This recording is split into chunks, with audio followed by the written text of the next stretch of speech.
দেখেন কি পরিমাণের মালামাল নিছে, শিট দেখেন অবস্থা। ও ও ও ও শালার, এটা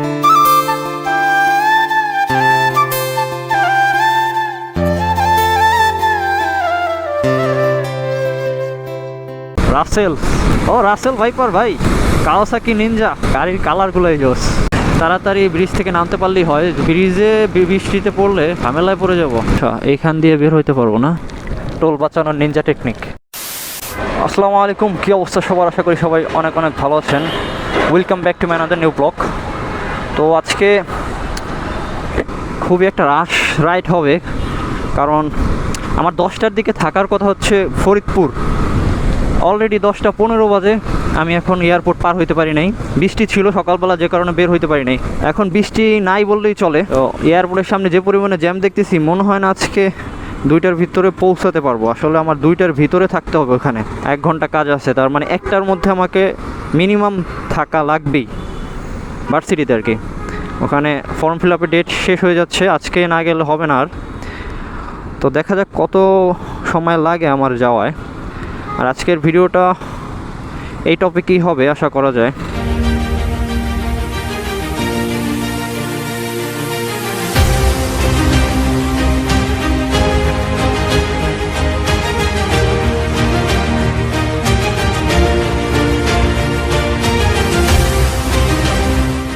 আর এখন হচ্ছে এয়ারপোর্টে আছি, আর এই পরিমাণের জ্যাম দেখে আমার তো হতাশ। আমি একদম দেখাচ্ছি, ওয়েট, 2 ঘন্টা 49 মিনিট লাগবে দেখাচ্ছে আমাকে। ওকে, তো রাস্তার মাঝামাঝি এইভাবে ফোন টেপা ঠিক না। এই এলিভেটেড এক্সপ্রেসওয়ে পর্যন্ত জ্যাম দেখতেছি, তারপরে ফাঁকা। এখানে 2 ঘন্টা 40 মিনিট দেখাচ্ছে এখন। ঠিক আছে, তাহলে আমি 2.5 ঘন্টা ধরে রাখতেছি। এখন বাজতেছে হচ্ছে 10টা 17। ওই তো 1টার ভিতরে পৌঁছতে পারি কিনা ফরিদপুর রাজেন্দ্র কলেজ। ঠিক আছে, সেটাই আজকে দেখার বিষয়। মালিগ্রাম থেকে আমার এক ফ্রেন্ড অ্যাড হবে আমার সাথে। একা একা যাইতে বোরিং লাগতেছিল, যে কারণে ওরে গতকালকে রাত্রেবেলা জানাইছি, যাও 12টার পরে ওরে ফোন দিছি। ফোন দিয়ে বলতেছি যে ফরিদপুর যাওয়া লাগবে, ফ্রি থাকলে চল। আচ্ছা, অল টাইম ফ্রি। রেজুলেশন কেমন আসতেছে অবশ্যই জানায়েন। এইটার কারণে অনেকে বলছেন যে সমস্যা হয়, আসলে এইটা অডিও রেকর্ড হচ্ছে, তো এই কারণে অডিও অ্যাডাপ্টারে নিয়ে ফেললে আর এইটা এইখানে ঝুলাই রাখবো না। ঠিক আছে, ওকে। আমরা এখন আছি হচ্ছে বঙ্গবাজারে, বঙ্গ মার্কেটের সামনে। এই যে এটা নতুন করে বিল্ডিং করতেছে। এখন সোজা চলে যাব কাজী আলাউদ্দিন রোড দিয়ে, শর্টকাট। গুলিস্তানে জ্যাম পোহাতে হবে না। এখান দিয়ে গিয়ে আলু বাজারের একটা কাটা আছে, ইউটার্ন, ওইখান দিয়ে উঠবো। এইটাও জ্যাম থাকে, এরকম না যে এটাও জ্যাম থাকে না, এটাও জ্যাম থাকে, বাট এই চিপা চাপা দিয়ে বের হয়ে যাওয়া যায়। আর এইখানের জায়গাটা কম বেশি আমার চেনা আছে, দ্যাটস ওয়াই আমি এদিক দিয়ে যাচ্ছি আর কি। আর এইখানে তো অবশ্যই আপনারা চিনবেন যারা পুরান ঢাকায় আছেন, আর যারা খাবার প্রেমী তারা অবশ্য চিনেন। এই যে বিউটি লাচ্ছি, তারপরে হচ্ছে এই যে হাজির বিরিয়ানি অরিজিনাল, আর এই হানিফ বিরিয়ানি। যাই হোক, আমরা বায়েও যেতে পারবো, সোজাও যেতে পারবো। যেহেতু সোজা ফাঁকা আছে, তো সোজা যাব বংশাল দিয়ে। আর বংশালে আমার একটা ছোট একটা কাজ আছে, হেলমেটের নিচে যে ব্যানানা না কি যেন একটা বলে, ওইটা নিতে হবে আমার। এইটা দিয়ে বাবুবাজার ব্রিজ দিয়ে দেন এক্সপ্রেসওয়েতে উঠে যাব। এখন বাবুবাজার ব্রিজের পাশাপাশি চলে আসছে একদম। এই যে নয়াবাজার আছি, তাঁতিবাজার পিছনে রেখে আসছি। এখন বাজতেছে হচ্ছে 10টা 58, অলমোস্ট 11টা বাজে। আমার 30 মিনিট সময় লাগছে এয়ারপোর্ট থেকে বাবুবাজার ব্রিজ পর্যন্ত আসতে, কমই লাগছে। বৃষ্টির দিন বিদায় হয়তো বা। আর এই যে ক্যামেরার সামনে ময়লা পড়ে মাঝে মধ্যে, এই কাদা সিটে আসে অন্য অন্য গাড়ির চাকা থেকে। সাফ করতেছি, আবার আসতেছে, আবার সাফ করতেছি। ওইটার জন্য আবার ইগনোর করেন ওটা। এই জায়গায় আসলে একটু জ্যাম পোহাতে হয়। 30 মিনিট আসলাম, বাকি আছে 2 ঘন্টা। 2 ঘন্টার মধ্যে মেবি ফরিদপুর থাকা সম্ভব। বের হয়ে পড়ছি। সকালবেলা তো প্রচুর বৃষ্টি ছিল। 7টা বাজে রওনা দেওয়ার কথা ছিল, 7টা বাজে পারি নাই। 8টা 9টা গেল, 9:30টার পরে গিয়ে রওনা দিচ্ছি বাসা থেকে। আর এই জায়গাটায় যে যাত্রী নেওয়ার জন্য দাঁড়ায় থাকে, এই কারণে একটু জ্যাম পড়ে এখানে। জানি না এইখান দিয়ে আসা আমার সিদ্ধান্তটা কি ভুল হয়েছে কি না। বাবুবাজার ব্রিজ পার হয়ে যাইতেছি অলরেডি। এখন কেরানীগঞ্জের ভিতরে আছি আমরা। এই জায়গাটা সুন্দরই লাগে আমার কাছে। সামনে ওইটা হচ্ছে এক্সপ্রেসওয়ে। আমার একটু কনফিউশন আছে এখানে কোন দিক দিয়ে ঢুকবো। মাওয়া এই ডানে, ঠিক আছে, ওই নিচের সাইনবোর্ডটা, এখান দিয়ে গিয়ে ডানে উঠবো। I mean expressway. 11:10 এই টাইমে আমি এক্সপ্রেসওয়েতে উঠলাম। এখন দেখার পালা ভাঙা পৌঁছাতে আমার কতক্ষণ সময় লাগে। ভাঙা বা মালিগ্রাম এক পাশাপাশি জায়গা, যদিও 1 ঘন্টা আমি টাইম নিছি। 1 ঘন্টার ভিতরে পৌঁছাতে পারবো কি না কে জানে। ওভার স্পিডিং করবো না, 100-এর উপরে নিব না আর কি। ও আরেকটা বিষয় বলতে ভুলে গেছি, সেটা হচ্ছে আমার বাইকের ইঞ্জিন অয়েলের মেয়াদ শেষ। 750 কিলোমিটার অলরেডি চলে গেছে। 1000 কিলোমিটার চেঞ্জ করার কথা, কিন্তু এখনই আমার মনে হচ্ছে যে চেঞ্জ করার প্রয়োজন। দ্যাটস ওয়াই আমি সাথে আমার 250 মিলি যেই এক্সট্রা লাগতো ওইটুকু আমি নিয়ে আসছি। ফরিদপুর গিয়ে চেঞ্জ করব, যদি অরিজিনাল ইঞ্জিন অয়েল পাই। চেঞ্জ করার প্রয়োজন ইমিডিয়েটলি।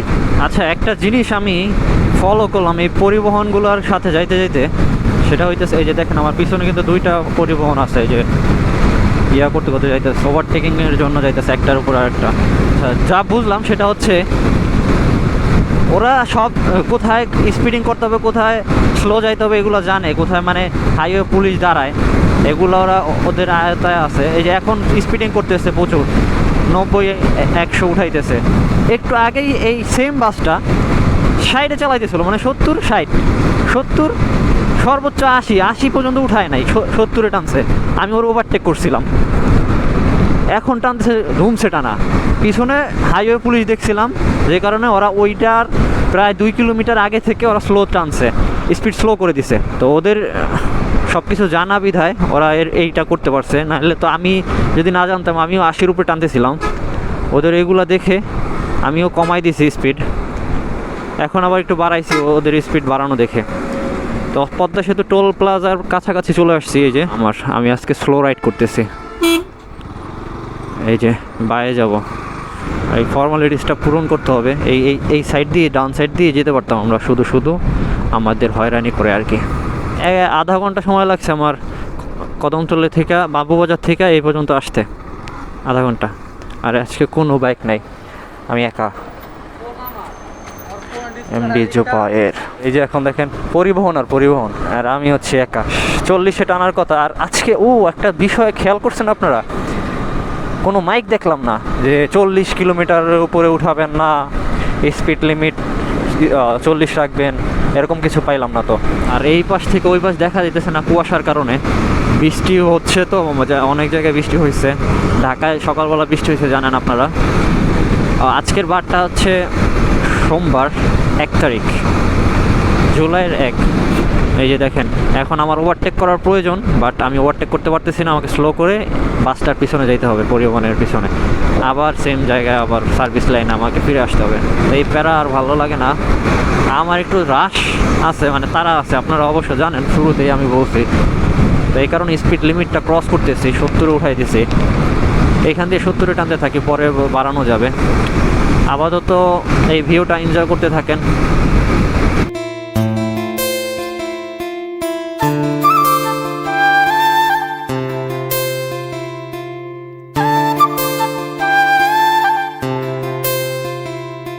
একটা বিষয়, আমি হ্যান্ড গ্লাভস পরতে ভুলে গেছি। আমার ব্যাগে হ্যান্ড গ্লাভস আছে।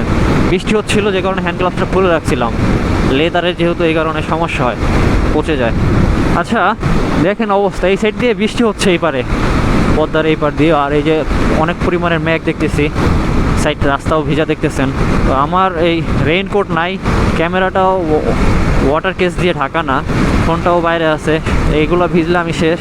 তাড়াতাড়ি ব্রিজ থেকে নামতে পারলেই হয়। ব্রিজে বৃষ্টিতে পড়লে ঝামেলায় পড়ে যাব। এইখানে বৃষ্টি অলরেডি দেখতেছেন অনেক। একটা ছাউনি খুঁজতে হবে, সামনে গিয়ে ছাউনি পাইনি কিনা দেখে।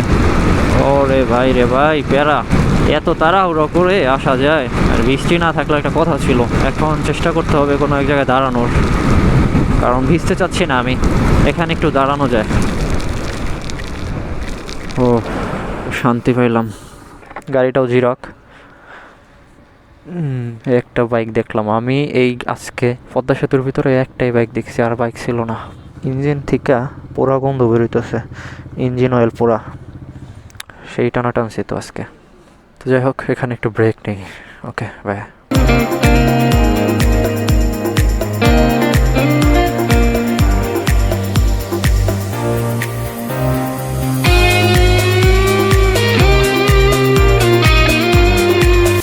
দেখেন অবস্থা, এখন বৃষ্টি কমলো প্রায়। এই শেট শেট শেট পাটা গেল ভিজা, পা নামানো যাবে না। প্রায় আধা ঘন্টার মতো এই জায়গায় ছিলাম। তো এখানে অনেক বাইক জমে গেছে, তারপরও বৃষ্টি কমে নাই পুরোপুরি, পানিও জমছে প্রচুর। আয় হায়, আয়সা তো ভুল হয়ে গেল। ভাঙা 30 কিলো, ও শেট, 30 কিলোমিটার যাইতে হবে এখনও। তারপরে আবার ওইখান থেকে 60 কিলো। আল্লাহ জানে আজকে 2টার মধ্যে পৌঁছাতে পারবো কিনা। অবশেষে বৃষ্টি কমলো। এই রে, আমি কিন্তু ইঞ্জিন ব্রেক ধরছি। এই টাইমটা ইঞ্জিন ব্রেক খুবই গুরুত্বপূর্ণ। ইঞ্জিন ব্রেকের সিস্টেমটা একটু পরে দেখাচ্ছি। আসলে ক্লাচ না ধরে ব্রেক চাপাই হচ্ছে ইঞ্জিন ব্রেক। এই এখন স্পিড লিমিট দেখার মতো কোনো পুলিশও নাই আশা করা যায়, তো 100 ছোঁয়ানোই যায়, কোনো প্যারা নাই। আর 100তে ভয়েস কেমন আসতেছে জানায়েন অবশ্যই। আর আমি এখন ক্লাচ ধরতেছি না, ক্লাচ ধরলেই সমস্যা। ও, আমার পিছনের ব্যাগটা সামনেই তো নিতে পারি, তাহলে আর বৃষ্টির ইয়েটা কম লাগবে। ভালো বুদ্ধি, এদেরটা দেখে আমার শিক্ষা নেওয়া উচিত। আমার পিছনে যে লাইটওয়ালা বাইকটা দেখতেছেন, এটা হচ্ছে Kawasaki Ninja, 160 CC maybe, I don't know, but ABS আছে, একদম স্পোর্টস বাইক। বাট আমি জানতেছি তার থেকেও বেশি। ওরে ওভারটেক করে ফেলছি, দেখেন ও আমাকে ওভারটেক করবে, তখন দেখাই আপনাদের। একটু স্লো চালাই, ঠিক আছে? এই যে জোস না, কাওয়াসাকির গাড়ির কালারগুলোই জোস। রাসেল, ও রাসেল ভাইপার ভাই, কাওয়াসাকি নিনজা। আবার ওভারটেক করবো, এটাই স্বাভাবিক, কারণ আমার একটু তাড়া আছে। এটা হচ্ছে 125, ও 125 সিসির বাইক, OMG, আমি তো বলছি 160। 125 সিসির বাইক, কত প্রিমিয়াম সেগমেন্টের বাইক। 125 সিসির বাইক দেখা যাইতেছে 1000 সিসির বাইকের মতো। টানও আছে ভাই, 125ই উঠে, আরও বেশি ওঠার কথা বডি ডাইমেনশনের কারণে। আর আমার সামনে হচ্ছে R15 ভার্সন M, এইটাকেও খেয়ে দিতে হবে। ও মালিগ্রাম ওয়েট করতেছে আমার এক ফ্রেন্ড, তো ওরে পিক করে তারপরে যাবো ফরিদপুর। অলরেডি আধা ঘন্টা ধরে ওয়েট করতেছে। বৃষ্টির জন্য আমি ওখানে দাঁড়াইছিলাম, পদ্মা সেতুর এই পারে, সেই বৃষ্টিতে আমাকে ধরে ফেলছে। সুন্দর একটা মসজিদ, এটা হচ্ছে আমাদের সূর্যনগরে পড়ছে, দেখাচ্ছি ওয়েট।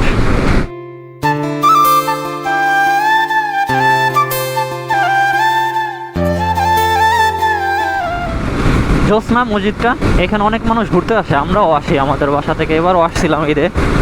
আর এই ডান সাইডে দেখতে পাচ্ছেন সুন্দর লেক, আর ওইখানে হচ্ছে নিক্সন চৌধুরীর বাড়ি, ওই যে দেখা যাইতেছে ওইটা। আর মসজিদটাও, আর একটা মসজিদ ওখানে, দেখেন কি পরিমাণের মালামাল নিচ্ছে। শেট, দেখেন অবস্থা। ও ও ও ও শালার, এটা আসলো কোত্থেকে? এটা তো ছাড়া দেবো না, কাজে দিছে, এটা রেখে দিই এখানে। দেখেন অবস্থা, শালার পলিথিন উঠতেছে। আসলে হঠাৎ চলে আসছে সামনে, হাত দিয়ে ধরে ফেলছি। ভালোই ফিল্ডটা। আর এই দেখেন এখান থেকে ঢোকা যায়, বাইরে আনা যায় আর কি, বের হওয়া যায়। ও শেট শেট, বৃষ্টি লাগতেছে। মালিগ্রাম চলে আসছি, অলমোস্ট কাছাকাছি। মালিগ্রাম আর 1 কিলোমিটার বাহির, এক্সিট পয়েন্ট আর 1 কিলোমিটার। আর দেখা যাইতেছে কিনা জানি না, এই যে পানি লাগতেছে বারবার, বৃষ্টি হচ্ছে, অনেক বড় বড় ফোঁটা লাগতেছে। আসলে স্পিড বেশি তো আমার, এই কারণে বেশি ফোঁটা লাগতেছে বড় বড়। আচ্ছা, এইখান দিয়ে বের হইতে পারবো না, ওয়েট, এইখান দিয়ে বের হইলে কি আমাদের টোল দিতে হবে না? মেবি টোল বাঁচানোর নিনজা টেকনিক। কি এই বলদে কোথায় আছে? হুজুম কই এখন? ও হ্যাঁ, না বৃষ্টি দেখ অবস্থা, 1 ঘন্টা বয়ে রয়েছে, 1 ঘন্টা।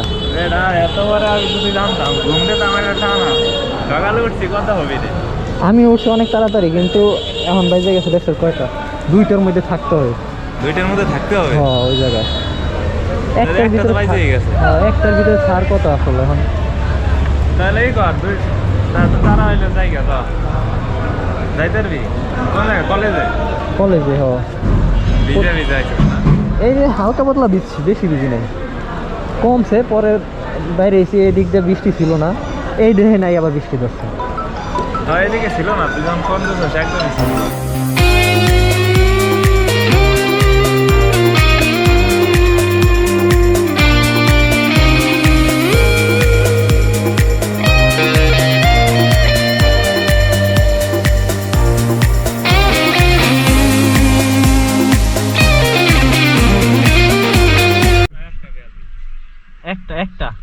1:42 বাজে।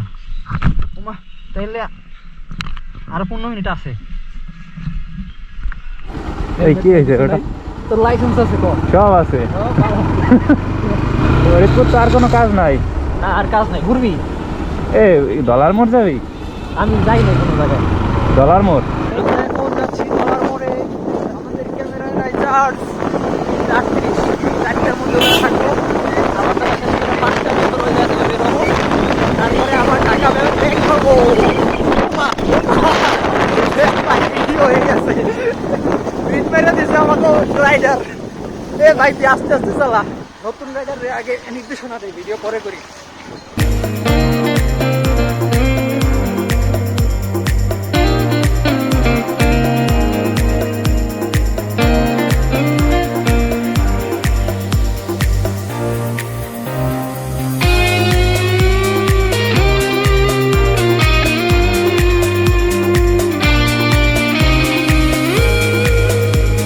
কলেজের কাজবাজ শেষ আমাদের, এখন ঢাকা যাবার পালা। এই জায়গায় কিছুক্ষণ রেস্ট নিব, খাওয়া দাওয়া করবো, একটু ঘোরাফেরা করবো, 5টার দিকে বেরোয় যাবো। এখন বাজতেছে 4টা। 78% হয়ে গেছে এটা। কম কম লাগে না?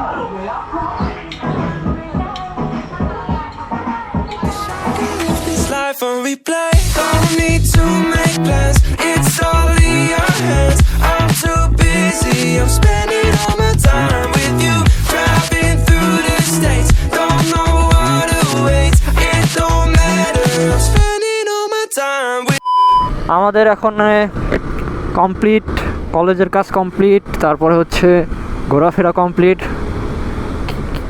গাদার মোড় না কি মোড়, কি মোড় জানি ঘুরলাম আমরা? ডলার মোড়ে ঘুরলাম। বেটা পুলিশে তো ধরতে পারে। সামনে আচ্ছা, সামনের তো আমি চালাবানে, পরে ওই দিকটা শহর বাইর করে তোরে দেওয়ানে, ঠিক আছে? নতুন ড্রাইভার, এর লিগে আমি হেলমেট পরছি, পরে হেলমেট দিই নেই, পরে গেলে ও মরবে, আমি মরবো না। জিজ্ঞেস করি দাঁড়া। ফরিদপুর এদিকে, ফরিদপুর কারে নিয়ে আইসি ক? ফরিদপুরও চেনে না। গিয়ার ভাড়া। আমি এখন পিলিয়ন, ফরিদপুরে ঘোরাফেরা শেষ, এখন যাচ্ছি মানে শহরের দিকে। এদিকে ঘোরা শেষ, শহর থেকে বাঙ্গা থেকে মালিগ্রাম ওরে নামাই দিয়ে দেন আমি ড্রাইভ করতে করতে চলে যাবো ঢাকায়। ওকে, স্লো, ভয় করতেছে আমার। নতুন ড্রাইভার, ও দিদির মতো অনেক।